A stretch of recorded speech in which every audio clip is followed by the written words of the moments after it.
never be. If you never try, you will never see. Stayed in Africa, we ain't never leave. So it wasn't no slaves in our history. Wasn't no slave ships or no misery. Call me crazy, or isn't he? See, I fell asleep and I had a dream. It was all black, everything.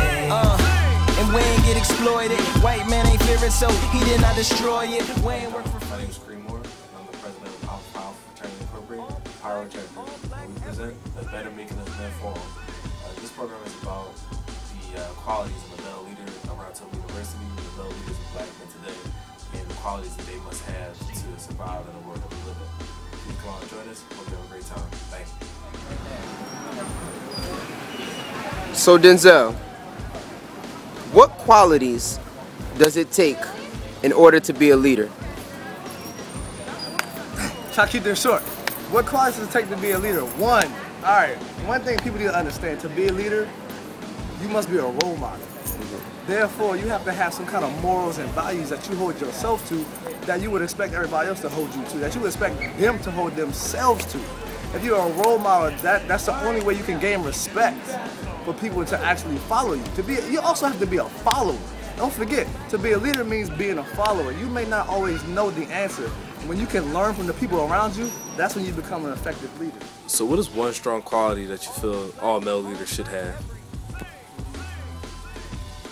I believe that a strong quality that a male leader should have, specifically black male or African American male leader should have, is communication. I think a lot of times African American men can communicate very well with people like them, such as other African American males, young, old, and alike. But it's crossing that border, crossing that racial border, and crossing that diversity boundary that allows them to take those leadership positions. Because I feel like sometimes black males limit themselves into what and who they lead, when they could be really diverse and well-rounded leaders, but they only stick to the black community. So definitely communication. I think the biggest issue concerning African American leaders is that the African American community expects individuals to fill the void of Martin Luther King and Malcolm X. Like we expect someone public role. Yeah, we expect someone to fill the public, role model and stuff. When at the end of the day, we don't need public role models anymore. We don't need a leader that's gonna take us on marches and preach and stuff. We just need examples for someone to see and then try to embody that as well. Exactly. Like, you don't have to be a big public figure like Martin Luther King or Malcolm X or somebody, but you can just be a leader in your community and start from there. Like, everyone doesn't have to be Obama. Exactly. You can just do your own part. So Mr. Gunn, why do you feel that African American males aren't that prominent in professional positions?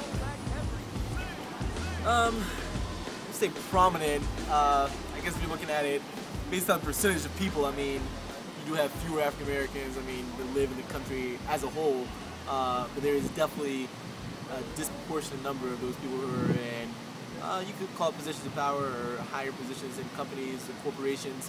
And the primary reason I believe is just because education. It all starts with education. That opens the doors to a lot of opportunities.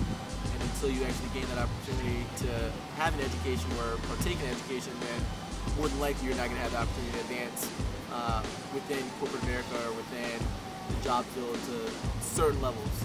You're definitely going to be limited based on where you start from educationally. So Ryan, as a senior here at Temple University, what advice would you give to a freshman male? My advice would be, do what you want to do. There's a lot going on being in the college atmosphere, being on your own for the first time, for real, especially coming in as a freshman. Do what it is that you want to do, and you need to learn the balance between taking heed to what people say, but also knowing what is best for you. Because it's a lot of mix-up academically, socially, economically, with finances and all that. A lot goes on, so just stay focused and do what it is. Stay on the path that you want to be on. Call me crazy, or isn't he? See, I fell asleep.